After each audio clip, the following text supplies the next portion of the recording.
না আসলে এটা ট্রান্সলেট অন্যরকম হবে। যে কি হবে ভাই? আচ্ছা দেখতেছি, আমি বের করি। ইন্নাল্লাহা ওয়া মালাইকাতুহু ইউসাল্লুনা আলান নবী ইয়া আইয়ুহাল্লাযীনা আমানু সাল্লু আলাইহি ওয়া সাল্লিমু তাসলিমা। জি জি 56। ইয়ামিনী ভাই কই গেল আবার? ইয়ামিনী ভাই চলে গেছে।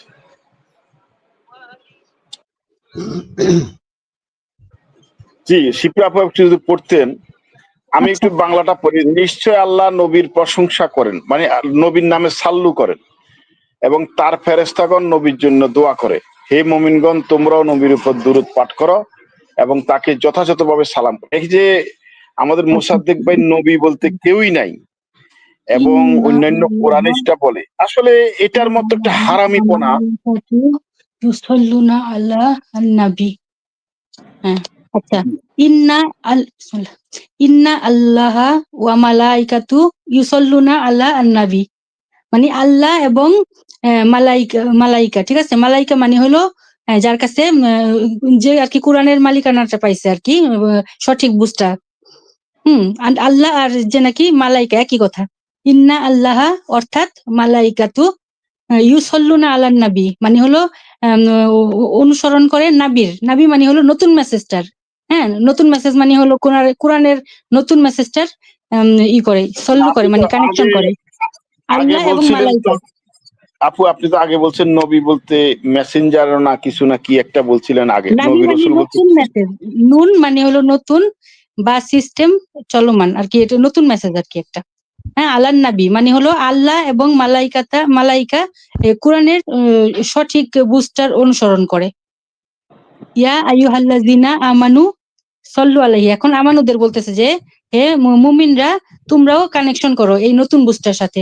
সাল্লু আলাইহি ওয়া সাল্লিমু তাসলিমা, অর্থাৎ এইটার মধ্যে আত্মসমর্পণ করো। জি মোসাদ্দেক ভাই আপনি কিছু বলবেন ভাই? আমাদের বঙ্গবল্টু ভাই হঠাৎ করে চলে গেল।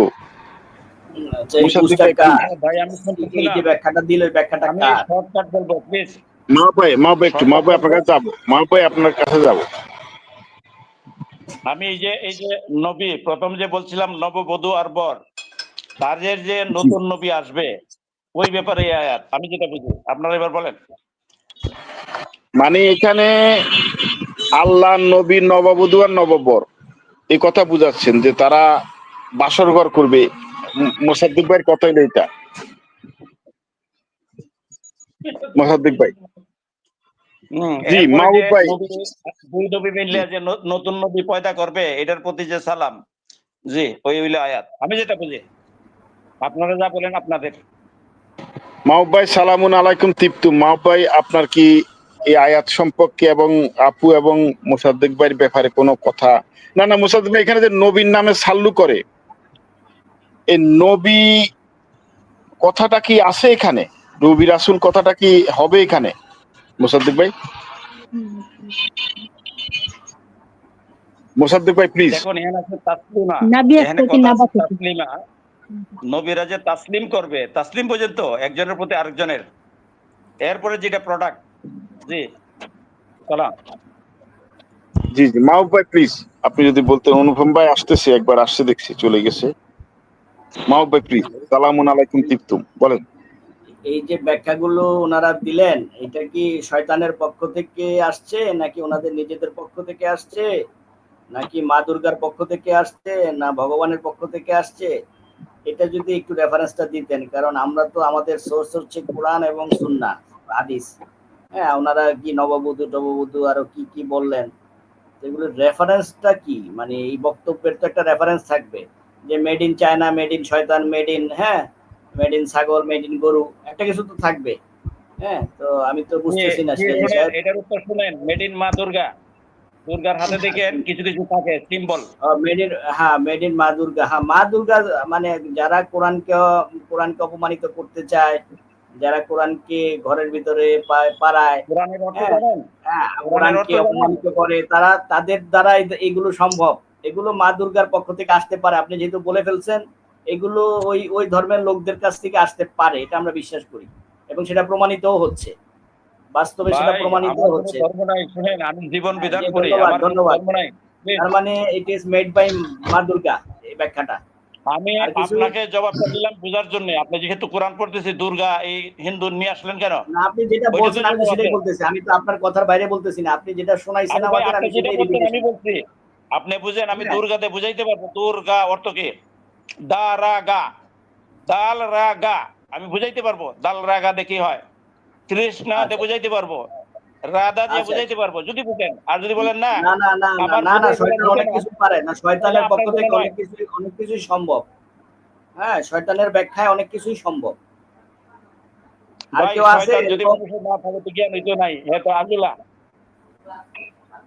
হ্যাঁ, আমাদের কাবার ভিতরে ৩৬০টা মূর্তি ছিল, এগুলোর ভাঙ্গিয়া কিন্তু শোয়াই দিছি একদিনের মধ্যে ভাঙ্গিয়া। আপনি ইয়ে বিচার ভাই, করে মোসাদ্দেক ভাই, আমরা একটু টু দি পয়েন্ট। মাহবুব ভাই, আপনারা। মাহবুব ভাই, মাহবুব ভাই, আপনি আরবি জানেন, উনি আরবি জানে, উনি বাংলা জানে।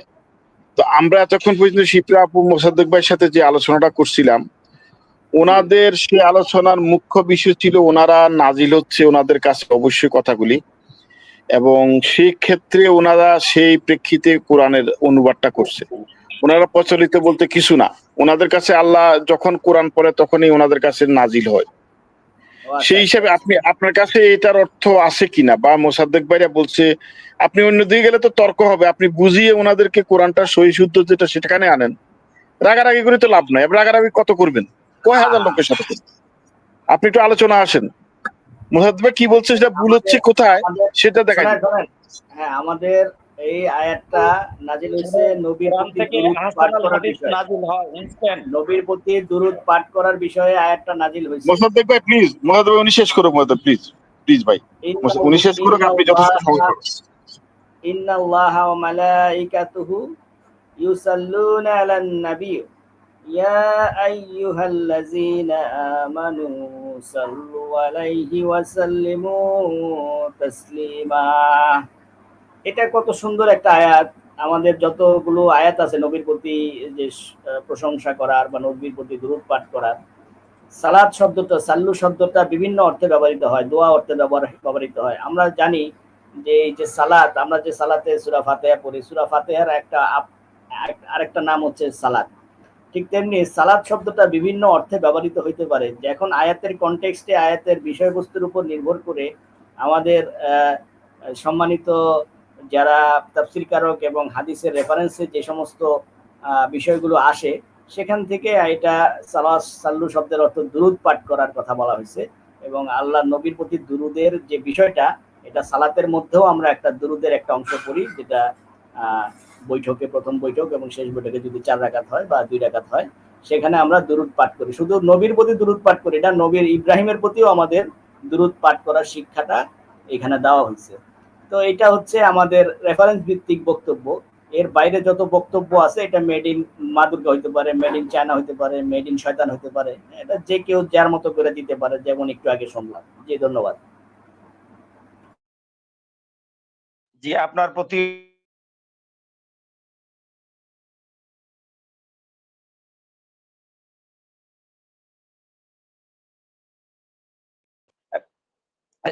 চারের কত 122, 48-এর না 38-এর 84, আমি আয়াতটা বললাম পড়ে নেন। না ঠিক আছে, ঠিক আছে, আমরা কিন্তু ভাই এর বাইরে যাব না। এই যে 1964 বাইরে গেলে আলোচনা অন্যদিকে যায়। আলিফ ভাই কিছু বলবেন? আমরা আলিফ ভাই সালামুন আলাইকুম তিপ্তুম। 4-59 নিয়ে 1964 নিয়ে কিছু বলবেন আলিফ ভাই? 1964 না না মোসাদ্দেক ভাই এইটাকে বললো যে জামাই বউর বাসর ঘর, অথচ এই আয়াতের বাংলা অনুবাদ হলো যে আল্লাহ ও রাসূলের প্রতি সাল্লু করে, মানে সালাত পড়ে, প্রশংসা করে। আমরা আল্লাহর প্রশংসা মানি তো আল্লাহর নামাজ পড়া, আল্লাহ ও রাসূলের প্রতি ইবাদত করে এবং সেজদা দেয়, এই কথা বোঝাচ্ছে। আপনার কোনো কিছু বলার আছে কি? হ্যাঁ, আমি একটু বলি। আমি বেশিক্ষণ থাকতেও পারি, নাও থাকতে পারি, যেহেতু মাও ভাই আসছে। গতকালকের আলোচনা ওনার শুনছিলাম আমি অনুপমের সঙ্গে, অনুপম ভাইয়ের সঙ্গে। অনেকে আসবে, অনেক কথা বলবে, এক্ষেত্রে আমার বলার কিছু নাই। আমাকে যখন বলতে বলবেন আমারটা আমি বলবো। আমারটা আমি এভাবে বলি যে গতকালকে মাহবুব ভাই যখন একটা দলিল চাইছিল অনুপম সাহেবের কাছ থেকে, উনি এমন দস্তাদস্তিতে পড়ে গেলেন যে অনুপম সাহেব বিশাল এক দস্তাদস্তিতে পড়ে গেলেন। আবার যখন কোরআন নিয়ে আলোচনা হয় তখন এক ধরনের দস্তাদস্তিতে আমরা পড়ে যাই। দস্তাদস্তি এটা থাকেই, কিন্তু বেশ কম হচ্ছে অনুপম সাহেব উনি দস্তাদস্তিতে পড়ে গেছেন ডকুমেন্ট দিতে না পারার কারণে। উনি ডকুমেন্ট দিতে না পারার কারণে দস্তাদস্তিতে পড়ে গেছেন মাহবুব সাহেবের সঙ্গে। আর যখন কোরআন নিয়ে আলোচনা হয় তখন দস্তাদস্তিতে আমরা পড়ে যাই, ডকুমেন্টের বন্যা বয়ে যায়। এখান থেকে আয়াত বলে, সেখান থেকে আয়াত বলে। এটাই হচ্ছে কোরআনের বাহাদুরি, কোরআনের বৈশিষ্ট্য। কোরআন জিন্দাবাদ, কোরআন জিন্দাবাদ, কোরআন জিন্দাবাদ। এটা আমি মনে করছি আর কি। দস্তাদস্তি চলবেই চলবে। আর কে কি মনে করছে না করছে এগুলাতে আমার কিছু যায় আসে না। সূরা আহজাব নিয়ে আপনারা যখন কথা বলেন, সূরা নূর নিয়ে যখন কথা বলেন, তখন আমি যতটুকু সম্ভব না আসার চেষ্টা করি। কারণ সূরা আহজাবটা যদি আমি বলতে যাই এভাবে বলবো, এই সূরাটা শুরু করছে মুনাফিক এবং মুশরিকদেরকে অ্যাড্রেসিং করে। এই মুনাফিক গুলার বৈশিষ্ট্য হচ্ছে যে মানে পিছনে থাকে সবসময়, মায়ের পিছনে দূরে ফালানোর আগে। যেন মারামারি যখন শুরু হয় তখন তাকে পিছনের দলে, পিছনের সারিতে, যাতে পরে মায়ের থেকে বাঁচতে পারে। আর যখন পালাইতে হবে তখন যেন সবার আগে থাকতে পারে পালিয়ে যাওয়ার জন্য। এই মুনাফিক, মুশরিক, কাফের সবারকে ল্যাংটা করে দিয়েছে এই সূরা আহজাবে। এদের বিরুদ্ধে আল্লাহ প্রতিবাদ করছে। শুধু এদের বিরুদ্ধে না, ইন্নাল্লাহা ওয়া মালাইকাতাহু ইউসাল্লুনা আলান নবী, যে আয়াতটা আপনারা পড়ছেন, এর পরে এখানে পাবেন যারা আল্লাহ রসুলকে, আল্লাহকে কষ্ট দেয়। আল্লাহকে কষ্ট দেওয়া মানে মুমিনদেরকে কষ্ট দেওয়া।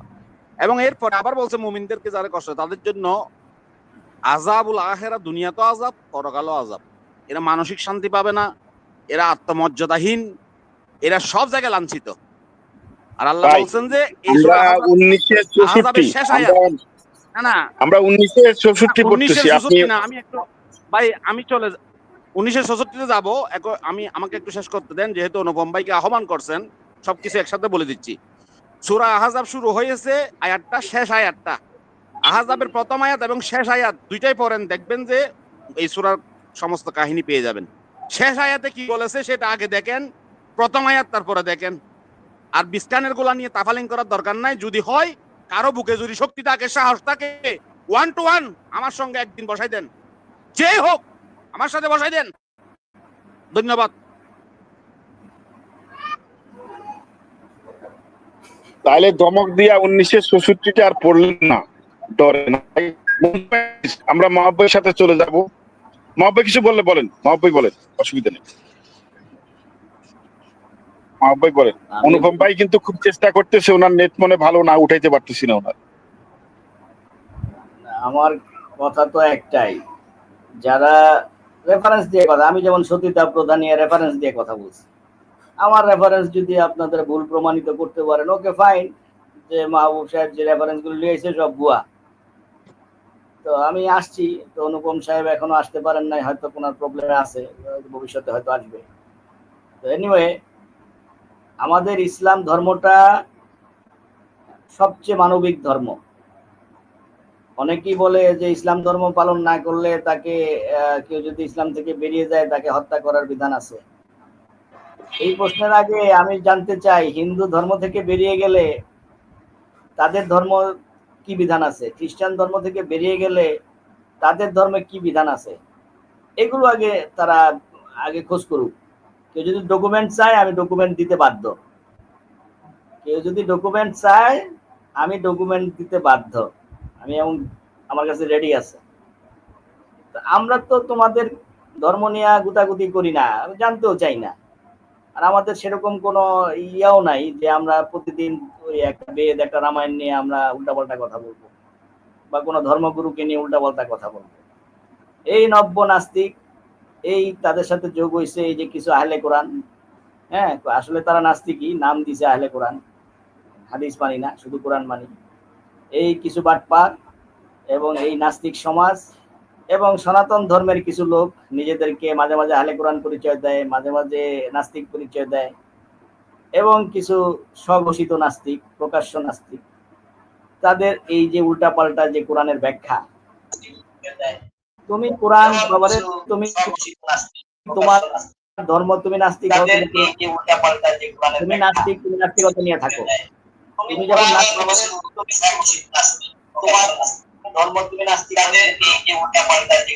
নাস্তিক,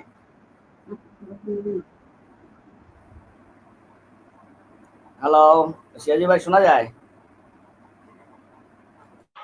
শোনা যায়। মঞ্জু ভাই একটু আনমিউট করছিল। মঞ্জু ভাই কিছু বলতো কিনা, আপনি সুযোগ দিবেন কিনা?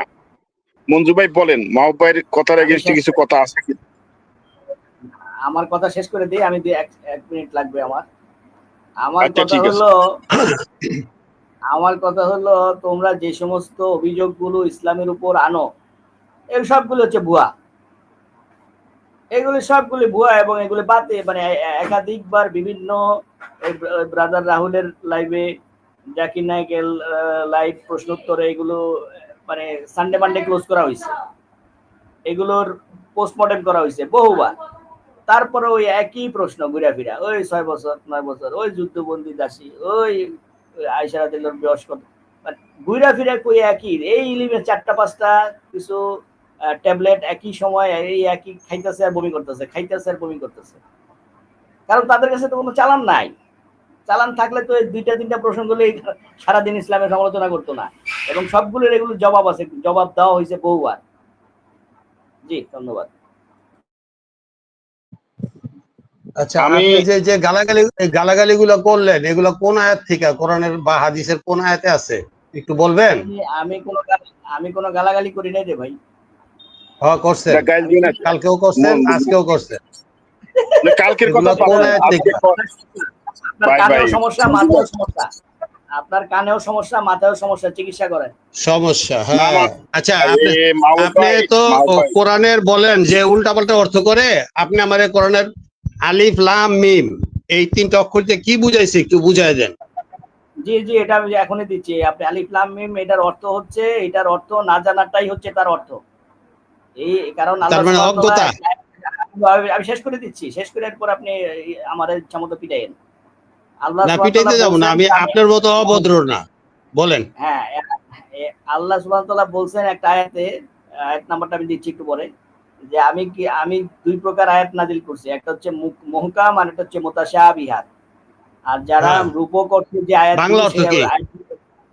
বলতেছি ভাই, বাংলা অর্থ কি আপনারা তো এখন আমি মানে টোটাল খুললা এখন দেখাইতে হইব। হ্যাঁ, দেখা মনে সমস্যা নাই, আমি সংক্ষেপে বলে দেই, এরপরে আপনি আমার ইচ্ছা মতো গজারি দিয়ে পিটাইন। হ্যাঁ, আচ্ছা, ঠিক আছে, বলেন। হ্যাঁ, যারা জানতে চায় আলিফ লাম মিমের অর্থ কি, ইয়াসিন শব্দের অর্থ কি, আলিফ লাম রা এগুলোর অর্থ কি, এরা হচ্ছে অন্তরে বক্রতা, এরা উদ্দেশ্যমূলক, এরা হচ্ছে বাটপার, এটা হচ্ছে চিটার, এরা হচ্ছে ভণ্ড, এরা সম্পূর্ণ নাস্তিক, মুরতাদও হয়ে যেতে পারে। হ্যাঁ, কারণ এদের ভিতরে অন্তরে বক্রতা। এই কথা আমি বলি না, এটা কোরআনের আয়াতের ভিতরে লেখা আছে। যে আয়াতগুলোর অর্থ আল্লাহ জানান নাই, যে আয়াতের অর্থগুলো আল্লাহ সুবহানাহু ওয়া তাআলা বলেন নাই, সেগুলোকে জানতে চাওয়াটা হচ্ছে অপরাধ, ক্রাইম। ঠিক আছে, এবং ওইটা বলেই দিয়েছে আল্লাহ সুবহানাহু ওয়া তাআলা, কিছু আয়াত আমি রূপক, এই রূপক আয়াতগুলোকে বিশ্লেষণের দিকে যারা ধাবিত হবে, তাদের অন্তরে বক্রতা আছে। পাইছেন আয়াতটা? না পাইলে বলেন, আমি আয়াতটা। হ্যাঁ, পাইছি। এই অনুবাদ কি আল্লাহ করে দিয়ে গেছে? অনুবাদ কি আল্লাহ নিজে এসে করে দিয়ে গেল, নাকি ম্যানমেড? আপনি করছেন, এই অনুবাদটা আপনি করছেন। জি, না, রাখেন দেখি। ওনাকে আয়াত দিয়ে উত্তর দেই। মঞ্জু ভাই একটু ফ্লোর দেন 1 মিনিট। আয়াত দিয়া উনি তো যাইবো গা, খুঁজে পাইতাম না। এই আয়াতটা হইলো 3 সূরা ইমরানের 6 নম্বর আর 7 নম্বর আয়াত। আল্লাহ 6 নম্বর বলছে, এই যে আয়াত বানান মায়ের পেটে। আয়াত যদি হয় মায়ের পেটে, তে মুহকাম আর মুতাশাবিহ আয়াত কি কোরআনের আয়াত না কি বডির আয়াত? ওনাকে জিজ্ঞেস করেন, মায়ের পেটে কি কিতাবের আয়াত বানান নাকি বডির আয়াত? এই যে মুহকাম আর এই আপনার আছে যে মুতাশাবিহা, এটা 3-6 না, মুতাশাবিহাত আর মুহকাম এই যে দুইটা শব্দ আল্লাহ ব্যবহার করছেন আয়াতের মধ্যে, এটা কি মানে আপনি কি আমার কাছ থেকে জবাব চান না আল্লাহর কাছ থেকে জবাব চান? ইমরানের 7 নম্বর আয়াত। না, এটার জবাব আমার কাছ থেকে। 6 নম্বর এটার উত্তর আছে, পরে দেখেন। বুঝি নাই, আপনার প্রশ্ন বুঝি নাই। আপনি প্রশ্ন করেন, সঠিকভাবে প্রশ্ন করা শিখেন আগে। প্রশ্ন নয়, আমি বলছি আপনি যে আয়াত নাম্বারটা বলতে পারেননি, আমি বলতেছি 3 এর আরে 7 বাবা, নাম্বার আয়াত। আয়াত নাম্বার আমার মনে নাও থাকতে পারে, আপনি চাইলে আমি দিব, আমি 5 এই মিনিটের আপনি মধ্যে দিব। চুপ করে শুনেন, আগে শুনেন। যে আয়াতটা আপনি আরে কোট বাবা, করছেন, আমার আয়াত এটা নাম্বার হলো যদি আমার মনে না থাকে, আমার আয়াত নাম্বার যদি মনে না থাকে, এটা কি আমার দোষ? আরে তর্ক করেন না, আমি তো দিলাম, আপনার মনে নাই, আমি মনে করে না, দিলাম। আপনি দিয়েছেন, ভালো হয়েছে, থ্যাংক ইউ। আপনি দিয়েছেন, ভালো হয়েছে, থ্যাংক ইউ। মাও ভাই মাও আপনি 3 এর 7 করেন, ভাই, কল্পনা হাও করেন। হাও তো কেন করেন? 3 এর 7 করে আর 3 এর 7 ফাও করে তর্ক 3 এর কেন 6 করেন? থেকে উত্তরটা নেন যে কোন ফালতামি করতে কেন মুতাশাবিহ আসছেন? আয়াত আল্লাহ মায়ের পেটে আপনি বানায়। গঠনমূলক প্রশ্ন করেন, আপনি গঠনমূলক প্রশ্ন করেন, ফাও তর্ক কেন করতে আসছেন? আমি আচ্ছা, ফালতু মাও কই ভাই, বললাম ভাই, আমি তো আয়াত থেকে মাও করে ভাই, গেছি, আমি মাও তো ভাই, আয়াত মানি নাই। আপনি আলোচনা ক্ষেত্রে অনেক আমার কথা আসবে। ফালতু বলতে। মাও শোনেন, ভাই, আমি একটু থামেন। আমি মাও ভাই, 50 জনের ভিতরে ঢুকে ফাইট করি। শোনেন, আমাকে চিনা রাখেন, আমি 50 জনের ভিতরে ঢুকে ফাইট করি, আমি সেই লোক। আরে আপনি না, ঠিক- মাথায় 50 রাখেন। জন, আপনি তো আমার এই যে টাইম হ্যাঁ, ট্যাঙ্গুলের উপযুক্ত। হ্যাঁ, আমি টাইম আমি ট্যাঙ্গুল আমি বলেন। আমি ওই কাফের মুরতাদের দুর্গে গিয়ে আঘাত করি। আরে আমি কাফের তো মুশরিক কাফের, আমার বাড়িতে আপনি আসেন আসার দেখি। প্রয়োজন পড়ে না, আমি ওই তাদের দুর্গে মুস্তাকি, গিয়ে আপনি আঘাত করি। আসেন একবার না। হ্যাঁ, এখানে একটা মাও লাইভ ভাই, হচ্ছে না। কথা বলেন। মাও ভাই একটু থামেন। মাও ভাই উনি কথাটা বলুক, আপনি কথা বলেন। মোসাদ্দেক ভাই, আপনিও কিন্তু উনি কথা বলার মধ্যে কথা টানছেন, আপনি খুব সংক্ষেপে শেষ করেন, উনি বলবে আপনার সাথে কথা। আপনি আমি কি বলছি বলছেন? উনি যে মুতাশাবিহা এবং মুহকামা আয়াত নিয়ে আসছেন, আয়াতটা উনি ভুলে গেছেন, সমস্যা নেই। আমি বলছি এটা 3 এর 7 মুহকামা ও মুতাশাবিহা, কিন্তু এটার উত্তরটা আছে 6 এ। এই মুতাশাবিহা মুহকামা আয়াত আল্লাহ বানান মায়ের পেটে আরহামে। তাহলে এটা কোন আয়াত? ওনাকে বলেন বিশ্লেষণ করতে। আচ্ছা আচ্ছা, আসলে আমাদের আলোচনা সেটা ছিল না মোসাদ্দেক ভাই, আপনি অন্যদিকে নিলেন। উনি না, একটা প্রশ্ন, সিরাজু ভাই, এই দুটো আয়াত মায়ের পেটে বানায়, এটা কত নম্বর সূরায় আছে? কোন এইটা সূরার কত এই নম্বর 3 এর আয়াতে আছে? 6 এ আছে, 7 এর উত্তর 6 এ। এটা আমি 6 পড়ে দেখেন। মায়ের পেটে বানায়। আচ্ছা, আমি আয়াত আনি, স্ক্রিনে উঠান। দাঁড়ান, আমি হ্যাঁ আয়াত দেখেন আনতেছি। না ভাই, পড়ে দেখেন মায়ের পেটে কেমনে আয়াত আমি বানায়। তো এখানে তো মাতৃগর্ভে আকৃতি দেন আমাদের মানব জাতির। এখানে আয়াত পেলেন কই আপনি? আয়াত পড়ে দেখেন, সাথে আল্লাহ কি বলছে, সাথে এই আয়াতটা উঠান, বাটপার ধরা পড়ছে, বাটপার একটা ধরা পড়ছে। আয়াতটা উঠান। আরে ভাই, মাও ভাই একটু এগুলি না বলেও তো পারবেন। এই আরে মোসাদ্দেক সে বলে ভাই, গালি দেয় না। এই যে বাটপার বললো, এটা কোন আয়াতে আছে? আচ্ছা বলেন। ঠিক আছে, সে অসুবিধা বলে নেই। গালি দেয় না, স্বভাবই তো খারাপ, জন্মগতভাবেই গালিগালাজ করে প্রত্যেকটা চ্যানেলে গিয়ে, বুঝছেন? আরে কি প্রত্যেকটা হয়েছে ভাই? চ্যানেলে গালিগালাজ করে। তিনি আরে ভাই, তোমাদের আপনারা আলোচনা করেন। ভাই, মাও ভাই, আপনি আসলে আলোচনা করতে গেলে উনিও মুমিন, উনি না, ভুল বুঝবে। উনি যে আয়াত সম্পর্কে একটা মিথ্যা তথ্য দিল, আয়াত সম্পর্কে যেটা মিথ্যা তথ্য দিল, এই যে বাটপারিটা করলো, এটা বলতে হবে না? আমরা তো আয়াতটা সে এখনো যদি পড়ি নাই বাটপারি ভাই। করে, তাকে আমি কি আয়াতটা বলবো? পড়েন ভাই। পাটপার কেন ভাই? পাটপার কেন ভাই? এই যে বাটপারি করলো, সে বলতেছে এখানে আয়াত নাকি ভাই, মাও ভাই, মাতৃগর্ভে আপনার থাকে। সাথে তর্ক করে আমি অনেক অনেক মাথা গরম হয়ে যায়, বুঝছেন? আপনি কথায় কথা বাট পারে এসে বলেন আল্লাহর আয়াত ভুল করতে পারে, ভুল সংশোধন করে না, দিবেন। না, এটা তো আমার দায়িত্ব আয়াত নিতে নাম্বার মনে নাই, এই জন্য সে আমার ইচ্ছা মতো মানে চার্জ করলো। এখন আমি আয়াত আনছি, এখন সে দেখাইতে পারে না যে মাতৃগর্ভে নাকি আয়াত আপনারা আছে, মুমিন, আছে। আপনার মুমিনরা এখন সে যদি দেখাইতে এরকম পারে না কেন? কথা কথা সহ্য করতে এখন না সে পারেন, দেখাইতে পারে আপনাদের না কেন? ওনারা দেখাইতে বলেন। এই যে আমি আয়াত দেখাতে করছি, পড়েন, কই আছে দেখা? আয়াতটা পড়েন, 6 নম্বরে কি লিখছে পড়েন। হ্যাঁ, এখানে কই আরবিটা আয়াত মাতৃগর্ভে থাকে, কই দেখান আমাকে। এখানে তো আপনারা আমারে কইছে মাতৃগর্ভে যখন আমরা থাকি। হ্যাঁ, আল্লাহর আয়াত আল্লাহ দান সামনে করছে। আনি প্রমাণ করবে, সামনে আনি প্রমাণ করেন, এটি হলো কথা। এই বাটপাটা বলার দরকার নেই। এই যে প্রমাণ তো দিলাম, আমি তো উড়াই দিছি, এই তো প্রমাণ দিলাম, আমি তো ডকুমেন্ট ছাড়া কথা বলি না। RSCS পর্সা খতিয়ান সব হাতে লইয়েই কথা কই আমি। হায় হায় হায় হায়, এখানে পড়ছে বিসমিল্লাহির রহমানির রহিম, হু আল্লাযী ইউসাউইরুকুম। আল্লাহ বলছে সাউইরুকুম ফিল আরহামি, ফি আরহামি মানে মায়ের পেটে স্টুডিও, আকৃতি বানান। কিসের আকৃতি? কিসের আকৃতি? এটা পড়েন সাথে। না, এখানে আনেন শাহাদি বাপ। মুহকাম আর মুতাশাবি আয়াতটা কোথায় আছে এখানে? এখানে আরে মায়ের মাহবুব ভাই, গর্ভে আপনি এখন মুতাশাবি আর 7 নাম্বার আয়াত মুহকাম আনেন না। আয়াতটা কোথায়? আরে এখন 7 নাম্বার আয়াত টানেন, এটার সাথে মিলাইয়ে দেখেন যদি বুঝেন। আরে কি মিলাম, এখানে তো লেখাই আছে। বাংলা আরবি পড়তে পারেন না আপনি? বাংলা পড়তে পারেন না? বাংলা না পড়তে পারলে বাংলা ইংলিশ আমি করে পড়ি না দেই, তো, ইংলিশ করে বাংলা দিমু, আমি পড়ি না। হু উর্দু করে আল্লাযী, দিমু, হিন্দি করে দেই। হু আল্লাযী ইউসাউইরুকুম ফিল আরহামি কাইফা ইয়াশা, কিভাবে বানান? লা এই ভাই ইলাহা ইল্লা হুয়া পাগল ছাগল করতে গেলে আজিজুল আইছেন। হাকীম। সিরাজি ভাই ওনার অফ রাখেন, ওনার লাগে কিছু তর্ক করবো না আমি। আরে 2 মিনিটে তো পারবেন না আপনি। গঠনমূলক কথা বলতে পারলে বলেন। সিরাজি ভাই, সিরাজি ভাই, সিরাজি ভাই, এই আয়াতের অনুবাদ যে এটাই হবে তার গ্যারান্টি কি, সেটা আমরা কিভাবে বুঝবো যে এটাই এর অর্থ হবে? এখানে তো হইতে পারে এই শালার পুতের এই গাদার বাচ্চারা তোরা চুপ করে, এটার অর্থ তো এটাও হইতে পারে, এটা হইতে পারে না ভাই? তো এই অর্থ হবে, কে বলছে এটা? আপনি একটা কোরআনের অনুবাদ করেন, এরকম লেখা অনুবাদ করেন, দেখেন আপনার পিঠের চামড়া থাকে কিনা। আপনি অনুবাদ করে সেটা দেখাতে পারেন। এই অন্য ভাষার অর্থ আমার বাংলা ভাষায় যে এই অর্থটা হবে, আমার বাংলা ভাষায় যে এই অনুবাদটা হবে, সেটা কি বলছে? আমার বাংলা ভাষায় এই অনুবাদ হবে, কে বলছে এই কথাটা? এগুলো ছাইরেন, দেখেন আপনার পিঠের চামড়া থাকে কিনা। দিদি ভাই, দিদি ভাই, আপনি বিতনটা জড়াইতেছেন কেন? এই বাংলা ভাষার অনুবাদ, এটা বাংলা ভাষা, সিরাজি ভাই শুনেন, বাংলা ভাষায় যে এই অনুবাদটা হবে, এটা কোন ছাগলে বলছে? এখানে তো গালি হইতে পারতো, এটা তো গালি হইতে পারে সিরাজি ভাই।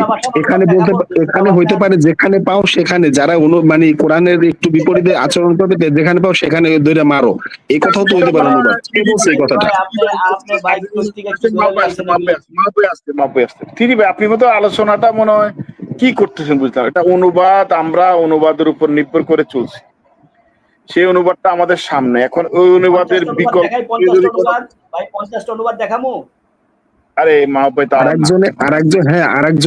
আরেকজনের গোয়ার গো আমি খুঁজতে যাবো, হ্যাঁ কইছে আর আমি এটা বিশ্বাস করলাম যে এটা অনুবাদ হইব না। পাগলে পাইছে আমারে, আমি কিছু বুঝি না, আমি একটা ব্র্যান্ড না, হ্যাঁ ব্র্যান্ড। এর মাথায় গিলু আছে, আমার মাথায় গিলু না, আমার মাথায় গোবর আছে। এর মাথায় গিলু আছে আর আমার মাথায় গোবর আছে, ঠিক না? আপনি কেন কথাটা জড়াইতেছেন? আমরা একটা অনুবাদ ধরে পড়তেছি, এর বাইরে কেউ যদি অনুবাদ করে সে আমাদেরকে ডিকশনারি দেখাবে, সে আমাদেরকে অন্য কিছু। আমরা এখন এর বাইরে যাবো কেন? আপনার মতো সবাই কি আরবি জানে, আমার টাইল জানে বলেন? এখন এখানে ত্রুটি কোথায় সেটা বলেন। আমরা ভাই শুনেন সিরাজি ভাই, এই যে আপনারা আজকে আলোচনার মধ্যে আমি একাধিকবার শুনেছি এই যে ডিকশনারি কথাটা বলেন। ডিকশনারি ডিসকোনারি একই কথা। ডিসকোনারি বলি না, ডিসকোনারি পাঙ্কোনারি 100%। আব্বাস ভাই, আপনার আমার ধন্যবাদ, আমার অন্তরস্থল থেকে ধন্যবাদ। আমারও ধন্যবাদ আব্বাস ভাই, ধন্যবাদ, অন্তরস্থল থেকে ধন্যবাদ। এইসব কিছু লোক আইসা উল্টাপাল্টা আরেকজনের কি বলছে সেটা দেখে, নিজের যোগ্যতা নাই, নিজের যোগ্যতা ছাড়া কিছু কথাই বলতে পারে না। আপনি বলেন তো, মজা লাগতেছে না? আপনি কি বলবেন? সতীদানিয়া ধরছিলাম, আজকে পলাইছে। আরে মা ভাই দাঁড়ান, আচ্ছা আপনি থ্রি ভাই বলেন তো, আপনি ইংরেজি পড়ার সময় ডিকশনারি ছাড়া আপনি এটাকে মেইনটেনেন্স কিভাবে করবেন বলেন? কি বুঝাইতেছেন? হ্যাঁ, বাংলা ইংলিশ পড়ার ক্ষেত্রে এটা আল্লাহ থেকে নাজিল হয় না, কিন্তু কোরআন পড়ার ক্ষেত্রে সূরা ইউসুফের ভিতরে একটা কথা, 2 নম্বর আয়াতে একটা কথা বলা আছে, সেই অনুসারে এটা বুঝতে হবে, ঠিক আছে? এখন সেই কোরআনের ভাষা অনুসারেই বুঝতে হবে, এটা অন্য ভাষায় বোঝা যাবে না, সেটা সূরা ইউসুফের 2 নম্বর আয়াতেই বলে দিচ্ছে। আপনি লাখ আপনি এটা অনুবাদ তৈরি করেন, আপনি অনুবাদ তৈরি করে দেন না, এটা অনুবাদ তৈরি করার কোনো সুযোগই নাই, এটা অনুবাদ তৈরি করার কোনো সুযোগই নাই। সূরা ইউসুফের 2 নম্বর আয়াত অনুসারে সেটাকে বুঝতে হবে কোরআনকে, অন্য কোনো ভাবে বোঝার কোনো উপায়ই নাই, অনুবাদ করার কোনো সুযোগই নাই। কারণ তো আমি বললাম যে তখন যা বলছি সেটাই রাইট। আমাকে আলিফ ভাই আপনি শুনেন, সিডি ভাই আলিফ ভাই আপনি শুনেন আমার কথাটা শেষ। শিপ্রা আপু এতক্ষণ পর্যন্ত যা বলছে তাহলে তো ওনার ত্রুটি ধরার কোনো প্রশ্নই উঠে না। উনি যেসব কথাগুলি বলছে কোরআনের মধ্যে কোনো দ্বন্দ্ব থাকার কথা না, কারোর সাথে কোনো মারপিট থাকার কথা না, ডিকশনারি তো নাই, তাহলে তো ওকে, আমরা তো সেটাই মনে করতেছি। অবশ্যই ওকে, হ্যাঁ ওকে। তো এখানে মাহবুব ভাই এসে, মাহবুব ভাই উনি একটা অনুবাদ এবং উনি আরবি জানে, আরবির অর্থ অনুযায়ী কথা বলতেছে। মাহবুব ভাই ত্রুটি কোথায়? মাহবুব ভাই দেখাইতেছে সিরাজি ভাই, না মাহবুব ভাই আপনি জানেন, এখন পুরা জিনিসটা উনি দেখাইতেছে ডিকশনারি থেকে। শিপ্রাপুর ডিকশনারিও নাই, কিচ্ছু নাই। এখন তারপরে আপনারা বলছেন শিপ্রাপুরটা সত্য, তাইলে তো আমি একটা বানাইতে পারি। বানান, আমরা শুনতে চাই, আপনি একটা বানান। আমি একটা কমেন্টসের উত্তর দিতে চাই সিরাজি ভাই। হ্যাঁ, একজন লেখছে, হ্যাঁ আমাদের পরিচিত একজন ভাই সাহেব, হ্যাঁ মুতাশাবিহাত আলিফ লাম মিম যে মুতাশাবিহাত আয়াত, সেটা কি কোন আয়াতে বলছে? তো এটা তো আমাদের প্রশ্ন। তোমরা যারা কোরআন আহলে কোরআন, শুধু কোরআন মানো, হোয়াট ইজ মুতাশাবিহ আয়াত এবং হোয়াট ইজ মুহকাম আয়াত, এই ব্যাখ্যা তো তোমরা দিবা। আমাদের কাছে হাদিস আছে, তাফসির আছে, সিরাত আছে, সবকিছু আছে। আমরা ধইরা ধইরা দেখাই দিতে পারবো যে কোন আয়াতটা মুতাশাবিহাত, কোন আয়াতটা মুহকাম, কোন আয়াতটা কোন একটা আম, কোন একটা খাস, কোন একটা নবীদের নির্দিষ্ট কমের জন্য প্রযোজ্য, কোনটা আম, এগুলো সব আমরা ধইরা ধইরা দেখাইতে পারবো। কারণ আমরা কোরআনের সাথে হাদিস মানি, তাফসির মানি, ইতিহাস মানি, সিরা মানি, গ্রহণযোগ্য। যারা শুধু কোরআন মানে তাদের কাছে এই উত্তর নাই। কারণ এই আয়াতটা যে মুহকাম আয়াত না মুতাশাবিহ আয়াত, আল্লাহ তো বলছেন আমি দুই প্রকার আয়াত নাযিল করছি, একটা মুহকাম, একটা মুতাশাবিহ। যাদের অন্তরে বক্রতা তারা মুতাশাবিহ আয়াত কাছে পিছনে ছুটে। তো কোন এখন যদি কেউ যদি বলে যে আপেল মাকাল ফলের কাছে যেও না, তাহলে তো আগে আমাকে চিনতে হবে যে হোয়াট ইজ মাকাল ফল। এখন আমি যদি মাকাল ফল আর আপেল আমি যদি একই মনে করি যে আপেলটাই মাকাল ফল, তাহলে তো আমি দেখা যাবো যে মাকাল ফল খেয়ে লাইছি আপেল মনে করে। তো এই তো এরশাদ সাহেবের প্রবলেম হবে এটা, যে সে মাকাল ফল খায় লাইব আপেল মনে করে, কারণ সে তো জানেই না কোনটা মুহকাম আয়াত আর কোনটা না। মাহবুব ভাই এরশাদ ভাইয়ের প্রশ্নটাতে শুনেন, এরশাদ ভাইয়ের প্রশ্নটা এমনি করে নাই, এটা মুকাত্তিয়াত, আয়াতে মুকাত্তিয়াত, আলিফ লাম মিম, এটা মুতাশাবিহাত না। যেমন আমি যে কথা আগে বলতে চাইছি, আপনি মেসেজটা দেখানোর আগে সিরাজি ভাইকে একটু বলি, অসুবিধা নাই, আপনি যদি দেখাইতে পারেন যে আলিফ লাম মিম মুহকাম আয়াত, হ্যাঁ, তাহলে আগে দেখান আপনি মুহকাম আয়াত কাকে বলে, সেটা আপনি কোরআন থেকে দেখান।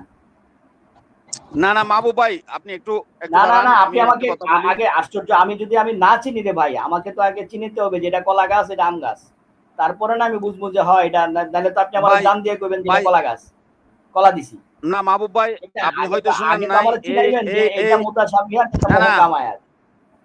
মাহবুব ভাই আমাকে চিনান, একটু শুনেন, আমাকে ডেফিনেশন দেন, তারপরে চিনান। মিস্টার মাহবুব সাহেব, আপনি একটু আমার কথাটা একটু শুনেন আগে। আমি আপনাকে জানি না তেমন না, কিন্তু আপনার সঙ্গে আমার তেমন একটা ভালো সম্পর্ক না থাকলেও, কথাবার্তা না হলেও আপনাকে আমি বুঝতে পারি, কারণ আপনার সঙ্গে অনেক কনভারসেশন বিভিন্ন জায়গায় আমি শুনেছি। যাই হোক, আপনি হাদিস বিরোধী যারা আছে তাদের সঙ্গে আপনি সংগ্রাম করেন, সেটাও জানি। তো এটুকু পরিচয় আপনাকে দিলাম। আপনি অনর্থক তর্ক আমার সাথে অন্তত করবেন না। আমি একটু কথা বলি। যেমন আমি যেটা বলতে চেয়েছিলাম যে আমার দাদি প্রাচীন মহিলা ছিলেন, মারা গিয়েছেন। আমরা যখন ফোনে কথা বলতে বলতে, আমাদের কথা শুনতে শুনতে, তো ওনার মেয়ে আমার ফুফি, তো বললাম যে আপনার মেয়ের সঙ্গে একটু কথা বলেন। তা আমার দাদি ফোনটা ধরে প্রথমে যে কথাটা বললো আমার ফুফুকে, বলছে যে এলো, মানে ফান গালে ছিল আর কি, ফান গালে ছিল, বলছে এলো। হেলো এটা কি শব্দ? এটা আমার দাদি শিখলো কোত্থেকে? আর হেলো দ্বারা কি বোঝানো হয়? হেলো দ্বারা কি বোঝানো হয়? হেলোর মানেটা কি? আমার দাদি এটা শিখছে আমাদের কাছ থেকে শুনে শুনে। উনি বলতে এলো, মেয়ের সাথে কথা বলতেছে, এলো। আসেন এবার আলোচনায়। এক্সপ্রেশনের বিষয় এগুলা।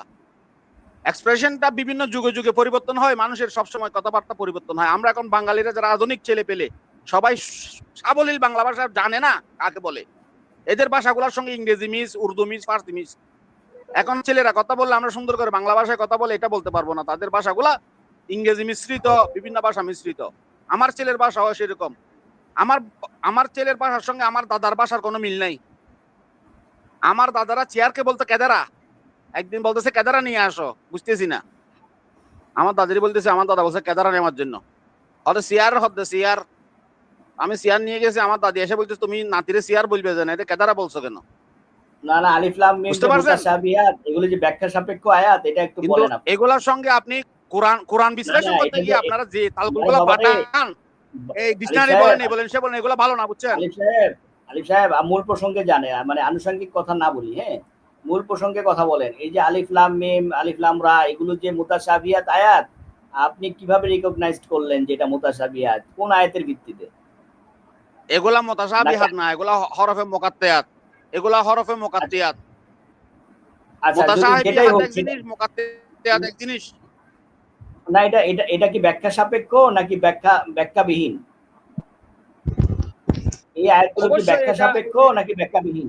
অবশ্যই, হ্যাঁ, এগুলা ব্যাখ্যা সাপেক্ষ এবং সুন্দর অর্থ আছে। এগুলা ব্যাখ্যা সাপেক্ষ, আমি জানি। আচ্ছা আলিফ সাহেবের সাথে কথা শেষ করে আমি জানি। হ্যাঁ, আপনারা সাইজ করতে একটু পরে, হ্যাঁ, আলিফ সাহেব শেষ করে নিই। আচ্ছা জালিম সাহেব বলেন। হ্যাঁ, আপনি দেখুন এই যে ব্যাখ্যা সাপেক্ষ নাকি ব্যাখ্যাবিহীন?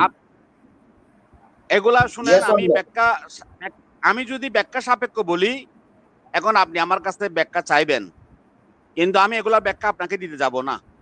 এগুলার ব্যাখ্যা আমার কাছে, আপনার ব্যাখ্যা চাইতে না করছে। আল্লাহ সুবহানাহু ওয়া তাআলা বলে দিয়েছেন যে রূপক আয়াতগুলোকে তোমরা পিছনে ধাবিত হইও না। এই আয়াতটা পান নাই আপনি? না, আমি শেখানো যাচ্ছি না, আপনি কথা একটু শুনেন। কেন যাইতেছেন না? আপনি আলিফ লাম মিম যেমন একটা আয়াত, ওইটাও তো একটা আয়াত। শুনেন, একটা ক্লাসে যদি বলে যে সবাই বের হয়ে যাও এই রহিম আর করিম ছাড়া, তাহলে সবাই বের হয়ে যাও এটাও একটা নির্দেশ, আর রহিম করিম ছাড়া এটাও একটা নির্দেশ। দুইটাই তো নির্দেশ, কিন্তু দুইটা স্বতন্ত্র নির্দেশ। আল্লাহ সুবহানাহু ওয়া তাআলা বলছেন, আমি বলতেছি, আমি শেষ করে দিই। আল্লাহ সুবহানাহু ওয়া তাআলা বলছেন আমি তো এই কিতাবে সবকিছু বিস্তারিতভাবে বর্ণনা করে দিছি। 6:114, 12:111, 18:54, 17:41 বিস্তারিতভাবে আমি ব্যাখ্যা দিয়ে দিছি যাতে তারা উপদেশ গ্রহণ করতে পারে। তাহলে আল্লাহ সুবহানাহু ওয়া তাআলা আলিফ লাম মিমের ব্যাখ্যা তো আমরা চাইতেই পারি আয়াতগুলোর কাছ থেকে, চাইতে পারি না? কিন্তু কেন চাইতে পারি না? ওই যে আয়াতে বলে দিছে যে আয়াতগুলো রূপক বা মুতাশাবিহ মুহকাম আয়াতে যে ভাগ করে দিছে, তোমরা সেগুলোর পিছনে যাও না, কারণ এগুলো সঠিক তো আমার কাছেই ছিল। প্লিজ ভাই একটু থামেন।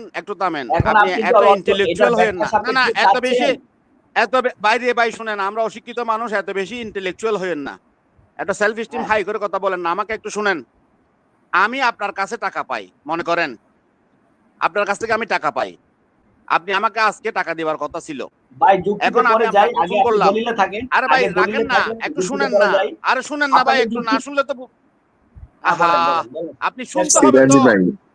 সিরাজি ভাই, আমরাও তো একটু আসছি, আমরা একটু কিছু জানতে চাই, আমরা একটু বলি। ভাই বলতে পারবেন, সিটি ভাই বলতে পারবেন, আমি একটু শেষ করে দিই, আমার কথাটা শেষ করে দিই। এখন মাহবুব সাহেবকে আমি আজকে ফোন করলাম, ফোন করে আমি বললাম যে হ্যালো, কোন কথা বলি, বললাম যে হ্যালো।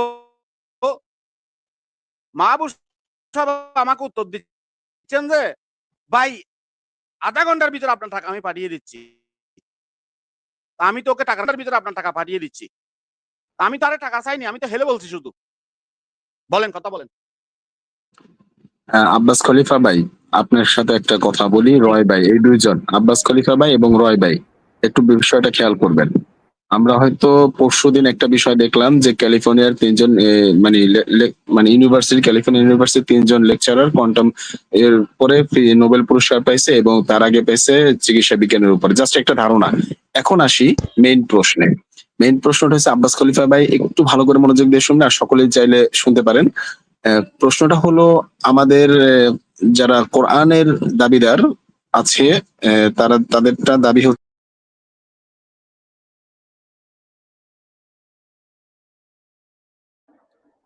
কি হলো আবার, চলে গেছে নাকি? হ্যালো, নেটওয়ার্কের সমস্যা থাকতে পারে। সালামু আলাইকুম তিপ্তুম, কেমন আছেন সবাই? জি ভালো আছি। আলোচনা শুনছিলাম, খুব ভালোই লাগছিল। থ্রিডি ভাইকে দেখেও খুব মজা পেলাম। আজকে কি আসে নাই ভাই? আমার কি নেট সমস্যা কিনা আমি জানি না, আমার তো নেট 100% ঠিক আছে, তারপরও কেন বের হয়ে যায়। যাই হোক, আমি প্রশ্নটা করতেছিলাম যে কোরআন হচ্ছে ইউনিভার্সাল, এটা মানে কোরআনের দাবি সব জায়গায় সকল সময়ে সকল স্থানের জন্য এটা প্রযোজ্য এবং সকলের কাছে এটা গ্রহণযোগ্য। তো আমরা বর্তমান এই মানে যেটাকে আরবি ভাষার যে নিয়ম কানুন আছে, সেই নিয়ম কানুন অনুসারে বলা হয় মুক্তাদাল হাল। তাই মুক্তাদাল হাল অনুযায়ী মানে স্থান পাত্র কালের চাহিদা অনুযায়ী এই কোরআনটা সকলের কাছে গ্রহণযোগ্য বা হাদিসটা সকলের কাছে গ্রহণযোগ্য। তো ইসলামে কারণ রাসূলুল্লাহ বলছেন যে দুটো জিনিস আমি তোমাদের কাছে রেখে যাচ্ছি, একটা হচ্ছে কোরআন আর একটা হচ্ছে হাদিস। তো দুটো যদি গ্রহণযোগ্য হয় ইউনিভার্সালি, এটা ইউনিভার্সাল যদি হয়, তো এখন ব্যাপারটা হচ্ছে যে 850 কোটি মানুষ, এর ভিতরে মাত্র 200 কোটি মানুষ নিতেছে না, এটা একটা বিষয় থাকে। তো এখন যদি বাস্তবতার নিরিখে যদি দেখা হয়, সেটা দেখা যাচ্ছে যে এটা ইউনিভার্সাল হচ্ছে না। হ্যাঁ, ইউনিভার্সালটা কেন হচ্ছে না সে বিষয় সম্পর্কে যদি একটু মতামত দিতেন একটা। আর একটা হচ্ছে যে কোরআন যে মানব জীবনের সাথে সম্পৃক্ত এবং মানব জীবনের সমস্যা সমাধান একমাত্র কোরআন হাদিস, তো তো এই সমস্যা সমাধানের ক্ষেত্রে যেরকম মেডিকেল সায়েন্স বা ইঞ্জিনিয়ারিং সায়েন্সে যে পড়াশোনা করা হয় এই বিশাল একটা মানব জীবনের ক্ষেত্রে ভূমিকা রাখে, বড় ধরনের একটা ভূমিকা রাখে, সেই ক্ষেত্রে কোরআন হাদিস কেন কাজ করে না ডিরেক্টলি? যেহেতু কোরআন বলছে সমস্ত কিছু ব্যাখ্যা দেওয়া আছে, তো এটার ব্যাপারে বিস্তারিত কেন কোরআন মেডিকেল সায়েন্সের ব্যাপারে কাজ করলো না, কিংবা ইঞ্জিনিয়ারিং সাইডে কাজ করলো না, তো এই ব্যাপারটা আদার্স কেন? হ্যাঁ, এই একটা বিষয় আছে। এইগুলো নিয়ে যদি একটু কেউ মন্তব্য করতেন, আব্বাস খলিফা ভাই, রয় ভাই, আরো যারা আছেন তারা যদি কেউ একটু বলতেন। আরেকটা বিষয়, নোবেল যে মানে নোবেল পুরস্কার পায় না কেন যারা কোরআন হাদিসের উপরে যারা ডিগ্রি পিএইচডি করেন, তাদেরকে কেন মানে ইউনিভার্সালি যেহেতু হবে এটা, তারা কেন নোবেল পুরস্কারের অধিকারী হন না? এটা এই আলোচনাটা আজকে সবাই নোবেল কমিটিতে সব কাবা শরীফের ইমামরা আছে, ঠিক না? নোবেল কমিটিতে সব কাবা শরীফের ইমামরা আছে না, যে নোবেল দিব। আচ্ছা সিরাজি ভাই ধন্যবাদ, আবার আসবো যদি অনুপম ভাই আসে। আমি আলোচনা থাকে না, বুঝতে পারছি কাবা শরীফের ইমামদেরকে নিয়ে একটা নোবেল কমিটি করেন, তাইলে দেখা যাবে যে নোবেল কিছু পায় কি পায় না। আমাদের এখন মানে নোবেল কমিটি গঠন করতে হবে। আমরা একটু আলোচনা থাকি মাহবুব ভাই, আপনি মোসাদ্দেক ভাইয়ের সাথে আলোচনা করে অনুপমতাও আসতে পারে আলোচনা, ওই আলোচনা আমরা ঢুকবো না ভাই। আপনাকে আলোচনা শুনলে ভাই আমার এমনি মাথা গরম হয়ে যাবে, একটু ঠান্ডা হয়ে যাই। না না না, আপনার তো ক্লিয়ার না ভাই, যে এর মাথায় ঠান্ডা পানি দিয়েন ভাই। এই কথা শুনে কি ভাই রাগ হয়ে গেল গা? একটা প্রশ্ন করলাম, উনি তো অনেক কোরআন বুঝেন, কোরআন জানেন। এখন যদি প্রশ্ন করি, কোরআন যে ভাষায় নাজিল হয়েছেন, কোরআনের ভাষা যেটা আল্লাহ তাআলা দাবি করছেন, সেই ভাষা অনুসারে যদি কোরআনকে বুঝতে হয়, কোরআন থেকে জ্ঞান নিতে হয়, কোরআনের ভাষা অনুযায়ী সেইভাবে জ্ঞান নেওয়ার যে একটা প্রসেস, সেটা কি কি এবং কোন মাধ্যমে নিতে হবে, যে আরেকজনের অনুবাদ দেখলাম সেটা এসে আমি বলা শুরু করলাম, আমার সেই কোরআনের থেকে অনুবাদ তো কোরআন করার কোনো সুযোগই দেয় না, যেটা কোরআনের দিকে তাকাইলে দেখা যায়। কারণ সূরা ইউসুফের 2 নম্বর আয়াত বলে সেটাই, যে অনুবাদ করার কোনো সুযোগ নাই, কোরআন থেকে কোরআনই বুঝতে হবে, কোরআনের ভাষায় কোরআনকেই বুঝতে হবে। তো এটা শেখা ফরজও, এটা দাবি করছেন কোরআন। তো এই ব্যাপারটায় আমরা অন্য ভাষা অনুবাদ করার সুযোগ কেন পাই? ইংলিশ বাংলা এগুলোর কথা আলাদা। তো এই অনুসারে তো এক একজন এক একটা এসব বলতেছে, আবার বলে যে মাথা গরম হয়ে যায় কথা শুনলে। তা অবশ্যই মাথায় পানি দিবেন না কি দিবেন সেটা আপনার ব্যাপার। এই জিনিসগুলা উল্টাপাল্টা কোরআনের ব্যাখ্যা করা, এগুলো মারাত্মক জিনিস। যে আমি থ্রেডি ভাইয়ের সাথে সুন্দর একমত, খুবই একমত, এবং থ্রেডি ভাই আসলে একটা যুক্তিযুক্ত প্রশ্ন করছেন, এজন্য জাযাকাল্লাহু খায়র। কিন্তু এই যে নোবেল পাওয়ার মতো একটা, এটা কিন্তু হওয়া উচিত ছিল, কারণ এটা নিয়ে রিসার্চ করতেছে, পিএইচডি করতেছে। কেন এটা নোবেল পাইলো না, এইটা কিন্তু আসলে বিশাল এক প্রশ্ন, এবং এইটার উত্তর অবশ্য খুঁজবেন, মাথা গরম করবেন না। আপনারা হয়তো শুনছেন আমাদেরকে, আপনিও খুঁজবেন, আমরাও খুঁজবো, যদি সদুত্তর থাকে একসময় এসে এই প্রশ্নটার উত্তর দিন। এটা একটা সুন্দর প্রশ্ন আমি মনে করি। ভাই কিস্তি ভাই, আমি আরেকটা কথা বলছি, ইউনিভার্সাল, এই জিনিসটা ইউনিভার্সাল। যেরকম আমরা একটা সায়েন্সের যে কোনো একটা বিষয় যদি দেখি, তাহলে কিন্তু এটা কিন্তু ইউনিভার্সাল। এখানে হিন্দু, বৌদ্ধ, খ্রিস্টান, নাস্তিক কারো কাছে কিছু না, সকলের কাছে এই তথ্যটা কিন্তু ইউনিভার্সাল হয়ে যায়। কিন্তু কোরআনের এই ব্যাপারটাও তো সকলের কাছে ইউনিভার্সাল হওয়া উচিত ছিল। তো প্রশ্নটা এরকম মতদ্বৈত থাকবে কেন? যদি একই জনের কাছ থেকে একইভাবে, এটা যদি 100% এক্সপেরিমেন্টাল যেটাই বলি না কেন, যদি ট্রুথ হইতো।